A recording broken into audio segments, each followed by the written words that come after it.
Hello and welcome to More Than the Song, an opportunity to discuss the voice and sung worship within the Salvation Army. Music Editorial are conducting interviews with a variety of choral leaders and champions of vocal music, with the aim to receive inspiration, to receive sound teaching, and hopefully re-energize those of you who have a love for singing. Today, I'm joined by Charlie Green. Charlie came to attention in 2008 when he appeared on Britain's Got Talent and reached the semi-finals.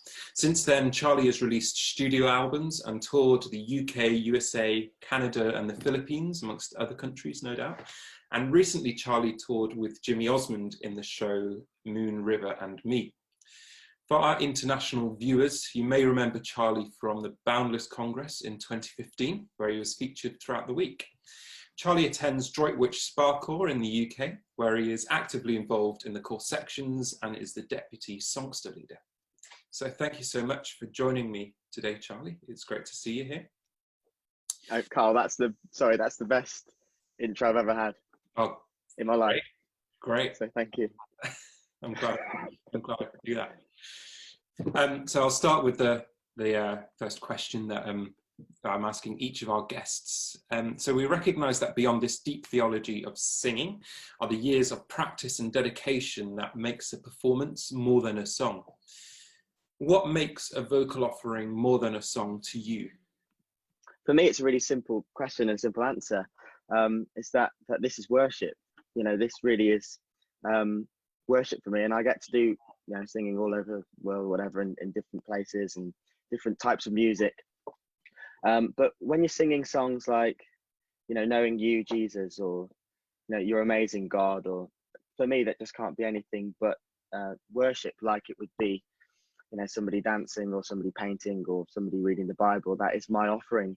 And I suppose years of practice and honing your craft and skill comes into making it as good as it can be in terms of the standard of what it is. But at any level, if somebody really gives their heart what they're doing, to God, and I think then that makes it just way more than a song, whatever level the music making is. And before any gig, I always pray, and sometimes I actually pray during the intro of a song, and I sort of pray that one, that I can get through the song without forgetting the words or cracking, but then also that somebody will get something from this.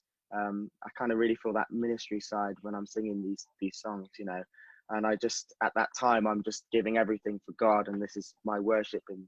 And so for me, it's quite a simple answer, really, that it's worship. Mm-hmm. That's a good answer. Yeah, completely. So I'm going to jump straight into the voice, and I think some of the guests we've had have gone into this a little bit about vocal health and kind of maintaining your voice and all of that kind of stuff. Could you share with us any challenges you faced with your voice and your vocal health over the years? Well, I'll go through the story of how I sing, I suppose. So I started quite young. I was probably about, well, to be honest, I don't really remember not singing. So I've been using my voice for 20 years, I suppose. I'm 23, but I was probably about 3 years old when I started. And my voice is kind of really, I find it very easy to sing. I never really struggle. I remember being about 5 or 6 years old and singing Les Mis, and I could sing Bring Him Home and Stars and all, in the key that I was doing it in then. But I found singing very easy. Then I hit puberty, so I was actually touring in Japan. And I found that I couldn't sing the notes anymore in the TV company. I was doing this big TV show, and they were saying, "Why can't you sing high anymore?"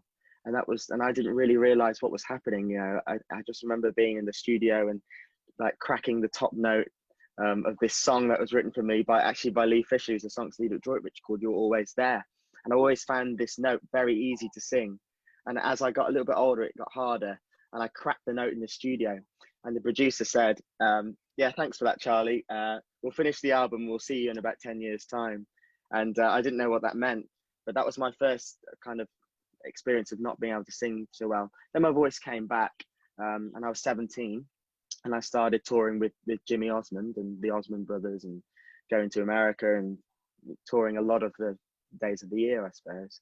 And I found when I was maybe about a year and a half ago, that certain notes were just a little bit more difficult to sing, and I found that I don't know if you've ever experienced this, but there's like a little bit of an edge to the voice which wasn't there before. I always had quite a pure voice, and I'd sing a note and I'd sing maybe a top G, and I just felt my voice, I could sing the note, but the vibrato just wasn't quite as crisp and as quick as I like it to be, and things were happening, and I found that my voice was cracking a little bit, and I really struggled with this because I always found it so easy.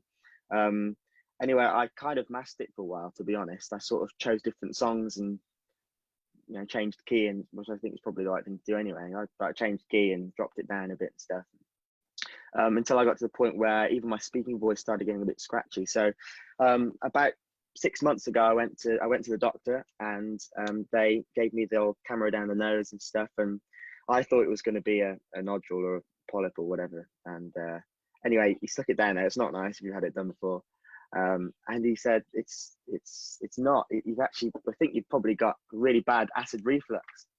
So so that's what it was, and I was sort of, oh, that's great, it's not a nodule, but he said you're going to have to change your lifestyle completely in terms of drinking less caffeine. Please drink less caffeine. Please don't eat late at night. And I'm a late at night person. I'll eat food at 12 o'clock and go to bed at 2. Try and go to bed earlier. Try and sleep with your pillow like this in the bed like that, and you got to warm up better, and it was just a complete sort of lifestyle change, I suppose, and it's a gradual thing. Got put on tablets. So generally I found it's improved a lot, and actually lockdown has kind of helped me maybe just slow everything down a little bit to the point where I'm only singing when I need to and really working at my voice to do all the things I need to do. So that's where I'm at, and it's just a gradual thing, I suppose, just trying to get better, and your voice changes, I suppose. I mean, I'm still in the developing stage, and even when you get to that peak, I suppose, there's then change of maybe not being so good. So you've got to work through that all the time, and so that's where I'm at. Yeah, and it's that idea which we hear all the time. If you're involved in singing and things like that, in that singers are athletes, and they're having to train, and they're having to take care of their instrument and not injure it. And as soon as any sign of injury comes, and I'm sure as a professional and someone who lives off of singing, and through that, you realize that if anything does feel wrong, you need to go and get it sorted. Otherwise, you're risking your livelihood, right? 100%.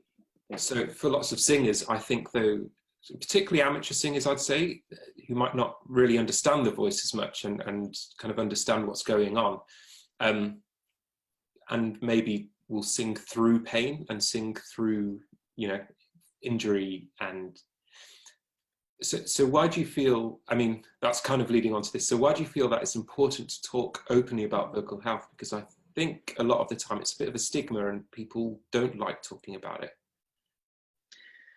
I think people don't like talking about it because it's maybe considered a bit of a weakness, or in the professional world, I think it'd be like, you've got this injury, or maybe we don't book him for 6 months time because he's not going to be on song.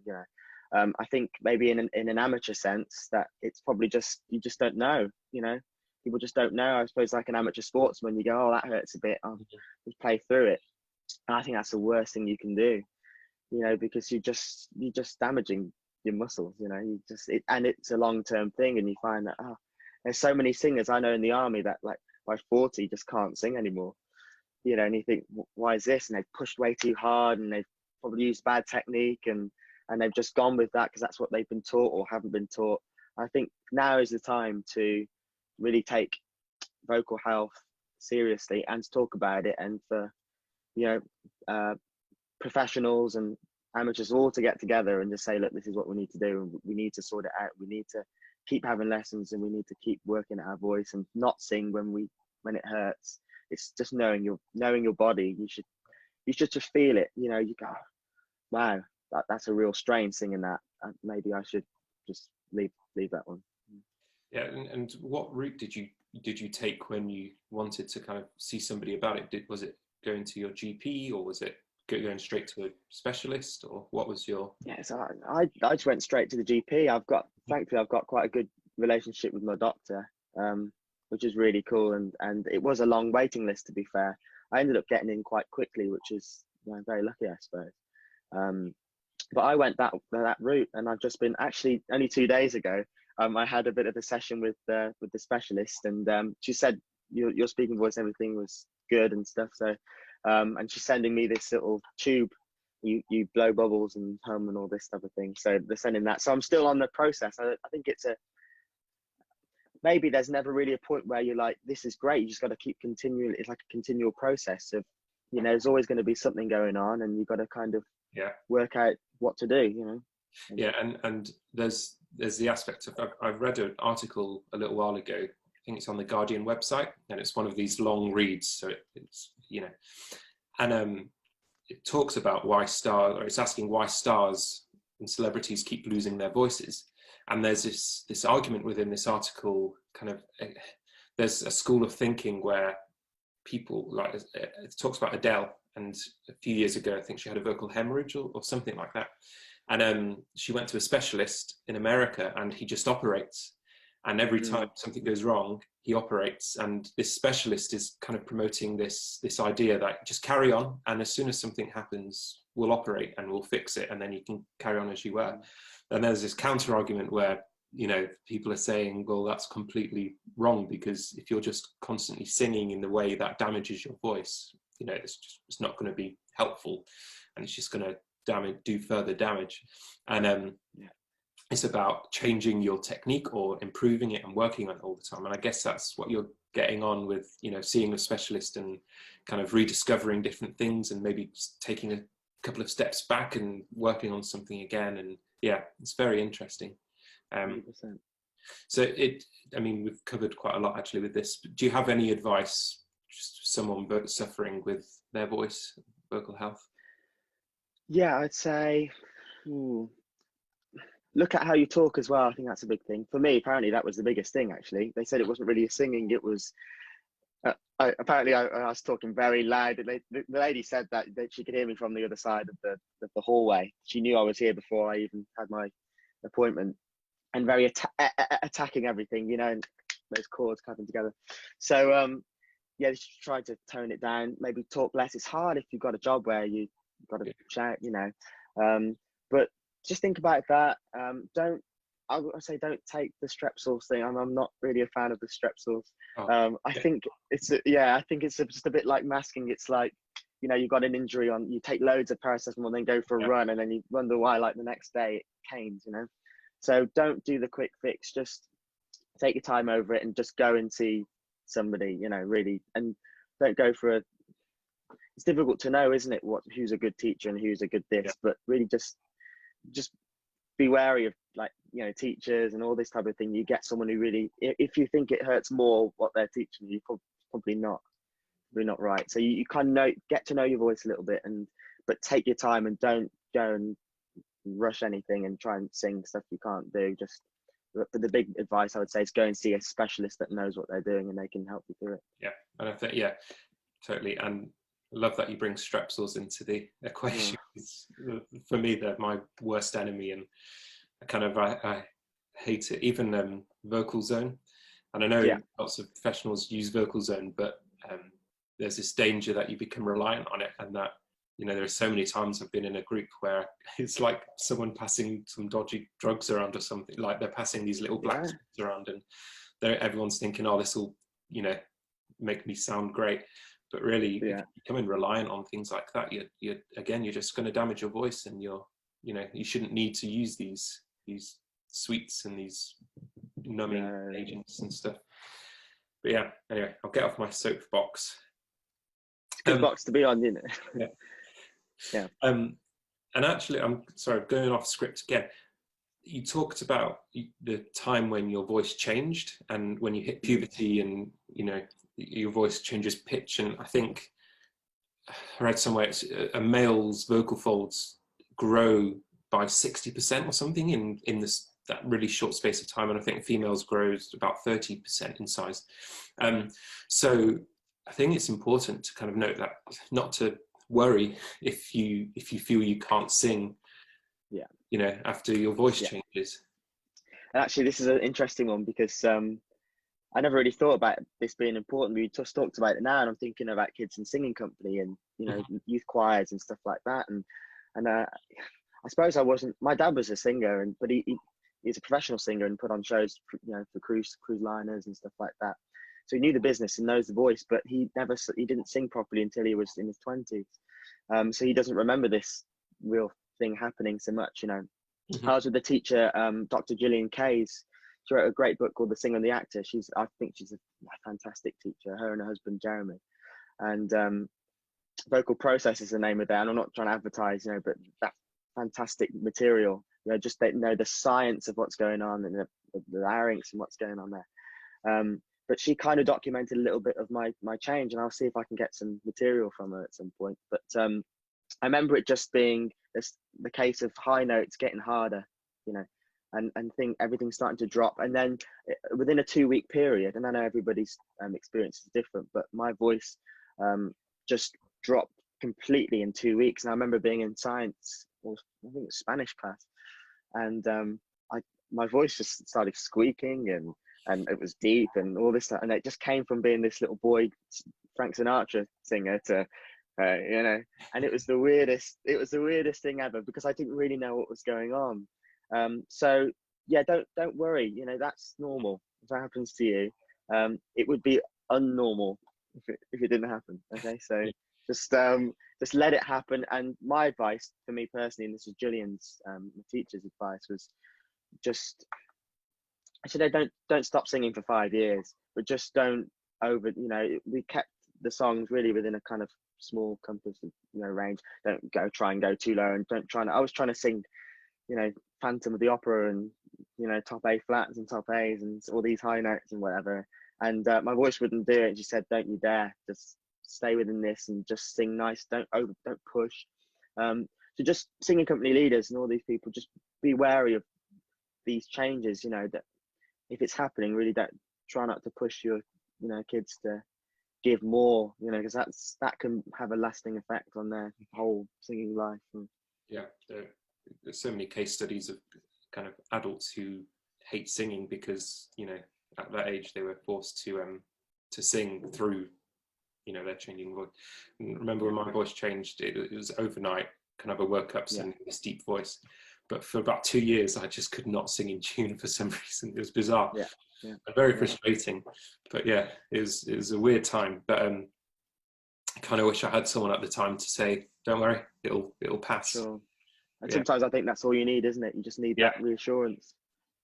Definitely. We should start like an awareness campaign, shouldn't we, for changing voice? Yeah, we should, yeah. Right. Let's move on. So you obviously spend your life singing and singing different genres and stuff. So you've done a lot of work with Jimmy Osmond in the US, and that kind of the Andy Williams, is it, and that kind of that style. But whatever genre, so if you're singing, you know, as a Salvationist, or should I say in a Salvation Army setting, or in that kind of professional setting, it'd be good to talk about the story behind a song and like conveying the emotion, I suppose. So what importance do you place on the story of a song? Big importance for me, especially as I'm getting older. I find that maybe I can relate to things a little bit more, and I think that is maybe a natural process that it just naturally happens. But I've always tried to. It's difficult on stories, and that it's difficult because when you sing a song, or when a composer writes a song, or songwriter, they have their own idea of what they're trying to say, I suppose. And if they've written something maybe based on something, a story or a biblical thing or whatever, then you've got that side of it as well. So you've got the truth of it, you've got the idea that the composer's sort of putting their thoughts out there and their heart out there, and then you get given a song, or you take a song from, you know, music or whatever, then you kind of get familiar with it yourself, and you start creating your own little narrative and what does it mean to me. And then you've got the other thing of when you sing it, if it's a well-known song or a new song, then the audience starts making up their own mind of what the story is. And I suppose the truth is with a song is that it is whatever you make it, you know.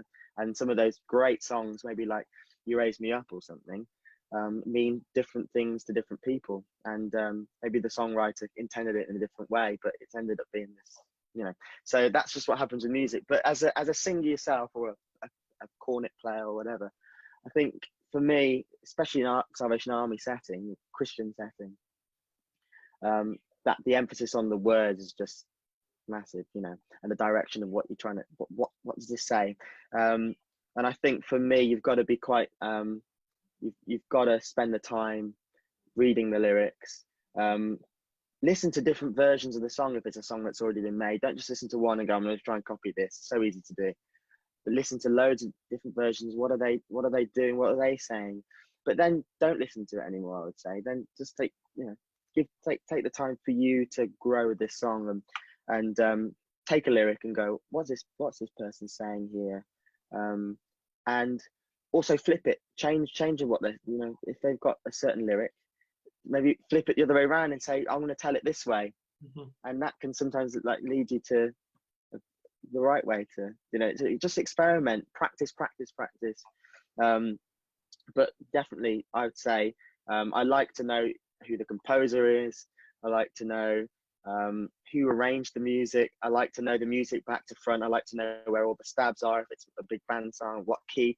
I like to know birds flying high. I like to know that's the note, you know, just you know it in your head. Get so familiar with the music that you feel like you're the one who knows that music the most, and then focus on these words and try and understand a little bit what the composer's trying to say first, I would say, because that's the person that's written it. And then inevitably it will become your own, you know, and you'll delve into those personal experiences. And what, you know, I think when you perform something, you can do it right, you know, and go through the motions, and some people will perhaps be blessed by it, you know, and but for you as an artist, as a singer, as a Christian, having that thinking about those things, I think makes it more of an enriching experience for you. And I think that ultimately is why we do it. You know, we're doing, this is our gift to God. This is our worship. This is, you know, so whether anybody else likes it, you know, so start with that, and then people can then make what they want to make of it, but make it your experience and finding out about the story. And there's Wikipedia, isn't there? There's YouTube, there's articles, online books. Just go and find out as much as you can. Yeah, that's cool. And yeah, well, the next question was asking if you have any tips for someone who's struggling with kind of doing this, but I think you've covered that. And is there anything you want to add? Or is I think just yeah, that type of thing. Yeah. Oh, good. Talk about training. So how would you approach training a young singer in the Salvation Army? What would you say to them, and what would you advise for them to do? Good question. I suppose you've had a lot of educators on here and people who really know what they're doing. And this is perhaps my least knowledgeable question. What I would say is, firstly, with young kids, and I think it's got to be fun, you know, so you've got to try and make it as engaging as, I don't know, just try and encourage them to even like tonking on the piano a little bit and listening to different types of music. And I think the earlier stages are your chance to develop that kind of musical palette, and, you know, so get them listening to all different types of music and singing by ear and trying to harmonize and kind of go outside of the box of here's a sheet of music and there's your notes, you know. And I think that's a really great skill too, and I wish my skill in that was a lot better.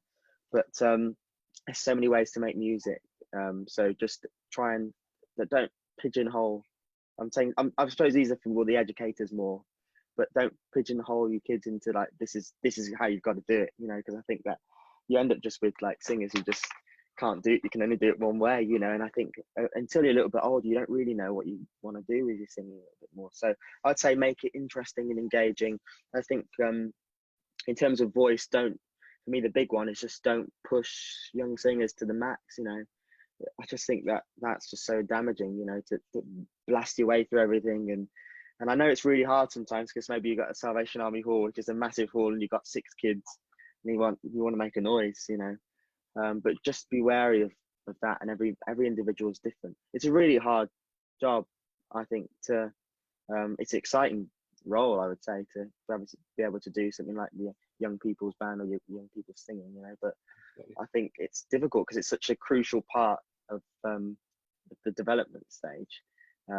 So just make it fun, engaging, and learn. You know, if you're a youngster, learn as much as you can. Listen to loads of different types of music, and just really get excited. Make it your own. You know? Oh, yeah, good answer. Bit of a more of a quick fire question. Probably an impossible question. Do you have a favourite song? That's so hard. There's something that was telling me you wouldn't answer that straight away. No. Has anybody answered that straight away? I've not asked anyone that question, to be honest. So. Okay. Well, thank you for giving that one to me. Right. Okay. Well, can I just give you a couple, a few? Please do. One is Stars from Les Miserables, because it just, I think, you know, with music, how good the song is, I mean, it's a great song. Songs become part of your memory, don't they? And they become part of you. And I think that one to me is just the one I remember singing as a 5-year-old and still sing now, and just love getting into that character and being something I'm not, you know. And this kind of this guy just really wants to find this man. He's got justice, and you can just feel it as you sing, and it takes you to another place. And I love that. So that's one. Another one is Feeling Good. I think it's never really understood the lyrics, I suppose, until a while back. I just used to sing songs. I think there's just something I'm trying to get into more and understand the story. It's a fantastic song, and I love the arrangement. I love doing it with the big band, and it's just a great sing. Mm-hmm. And it's hard, you know. I sang a song on my latest EP, which actually Jimmy Osmond produced for me. I went to Utah and did it, and I got given this song called "The Anchor Holds," which is kind of the song written by a guy called Lawrence Tuning, and he actually, in fact, got in touch with me a few months ago saying that he'd seen the performance, which was really cool. He's a guy in America, and his story is just incredible. He was a pastor, and he had the worst year of his life with his wife, and loads of things happened, and he ended up not being a pastor anymore, and he had a sabbatical and whatever. And he wrote this song, "The Anchor Holds," though the ship is battered, and the fact that through like all of this stuff, that God was this like fortress. And I remember singing it in the studio and like crying. Like I was there all day. Actually, it was a long session, but that song has become quite and it's kind of an old school, almost like Elvis-y type of like ballad, you know. It's not even the style I would normally go for, but I just remember the words being so kind of right for me at that time. That one sticks out for me. But you ask me tomorrow, it's probably another song, you know. That's cool. And what's really encouraging is the kind of your faith being evident in everything you do. And almost every question you've answered, you've brought back in your faith and how that influences you, which is really, it's good to hear. So, and you do a lot of work in showbiz, whatever that is, but you know, in that professional circuit and working with people who necessarily aren't, you know, they're not Christians and they don't have the same beliefs. What challenges have you faced working as a Christian in show business? I think integrity is the biggest one, you know, just because sometimes everybody's watching you and sometimes nobody's watching you. Mm-hmm. And I think that's the hardest thing, you know, is going through those times and being true to who you are and what you say you are, you know. And I think sometimes you don't live up to that, and that's where you know, God's grace comes in, and every day just trying to say, oh, thank you, God, you know, for this. Yeah. But I think that's the biggest one, really. It's exciting as well because you get questions asked you, and you know, with Facebook and Insta and all those stupid things or whatever. But what you do is put on there, so people ask you, oh, what's this? And what's Salvation Army? And it's a charity shop, isn't it? And then you kind of, you think, then you have that moment. It's like you've got to, you know, and you almost become, you don't want it to become a scripted answer, but you almost get sort of good at practice. You get that kind of practice of, I've got an opportunity now, and you can go and take it. And sometimes you don't, and maybe feel bad, but you know, don't feel too bad about it. You know, then another opportunity will come. You got to and tell them about what you believe, and also tell them that you doubt, and you go through all these different things too, just like a normal human, normal human being, and we're not perfect, but it's God's grace, you know. So I think it's a challenge, but it's also you can make it really exciting. You know, this is a ministry. You know, it's like, you know, if some people go, I'm never going to be an officer, and or want to do this, and we need more officers too, but we also need people who are like out there doing other stuff, and they're in those circles as, you know, as a normal like person, like people are expecting you to do all this and that, and you actually go, no, I'm this sort of person. It can be really hard, you know, I'm not going to lie to you. You know, I go through the days where, let's just do this, you know. And in the past, I have, you know, to be honest with you, and I haven't always made the right choices, but you've got to try and make it better the next day, you know. And it really is God's grace, and that's the key word for me. It's just that. We'll get to our final little section. I quite like this section because I think it gives a real insight into people's lives and kind of how they work. Highlights. Do you have any highlights that really stick out to you, both kind of in a ministry church setting, but also, you know, when you're out on the road touring and stuff? Yeah. So while we're on the kind of ministry that it's on my mind, so I'll get it out before it disappears.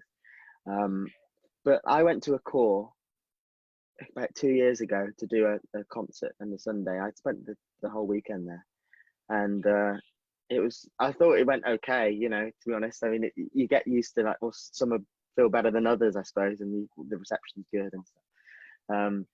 But the officer emailed me about a year and a half later. I said, you remember coming to our call? And I said, yeah.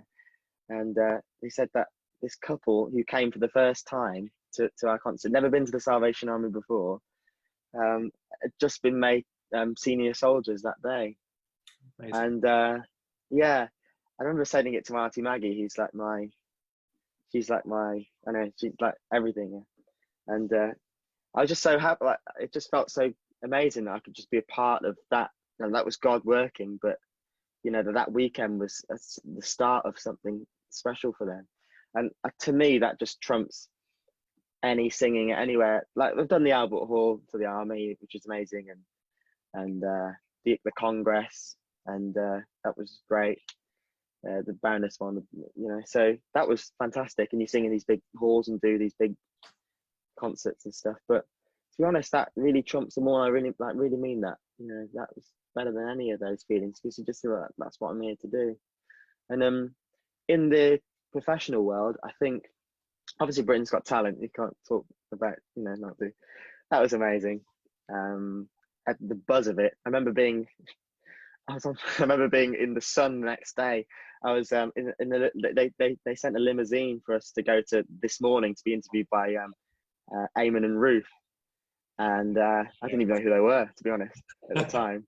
And I remember picking up in the limousine, they had this Sun newspaper, and I turned the page to the dreaded page 3, and my face was right there saying Charlie Green, Charlie Green signs deal with Simon Cowell, or I mean, it didn't happen, but I just remember that hype, you know, that was incredible. But then there are loads of highlights of going touring around Asia. I went to the Philippines where my mum's from. That was incredible, and did some great stuff over there, and met loads of people and great experiences. And I suppose the big one for me recently, or the last few years, was the Jimmy Osmond thing, you know, going to the Andy Williams Theatre in Missouri. And Andy Williams was a big inspiration for me growing up. My dad loves his music, and he had such a great smooth voice and great control, and I wanted to sing like him, and I got given the job. I remember Jimmy, meeting Jimmy actually in Llandudno, I think that's how you say it, in Wales, and he was doing pantomime, and we met. I came into the dressing room and talked about this show, and by the October that year, I was there singing Andy Williams songs to the Andy Williams fans, that used to go and see him before he passed away, at his theatre, and it was just surreal, really, for me. So that really has been a highlight, and there's many. It's really hard to say, but those are just a few for me. Mm-hmm. That's really cool. It's really good to hear. You've given us a video to play now as we kind of sign out. Tell us a little bit about it. Well, this is a song that was written maybe about 3 years ago now, by my good friend Lee Fisher at Droitwich Core. He's the songster leader. We work together with the songsters, and it's a special song to me because the song's called "God Goes Before You," and I think, well, that lyric says it all, really. I think at that time it's based on Deuteronomy 31 verse 8. I think, if I haven't got that wrongly. But I just love that this song. It talks about it just talks about, do we understand like all these things that God has done for us? You know, that He is there. You know, those darkest times, and the fact that when everything's got too much, you know, that God's still there. This is when the chasm's far too wide and the road's just too steep. You know, and I think that I love that line because sometimes it is, isn't it? But you know, God goes before us. He's there. He's already moved that mountain. He's already, you know, all these things he's done before we'd even thought about it. And I love that. I love that thought. And it's Lee's song. It's his. He should talk about it. Really, it's his song. But I get a lot from singing it, and I hope that people, when you watch the video, that you will get something from the lyrics. You know, and it's a great song as well musically, but the lyrics are everything. That's great. Thank you so much for joining us today. It's been really good to chat to you, and I hope that whoever's watching will be able to take something away from this. Yeah. Thanks, Carl. Appreciate you having me. So.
He's already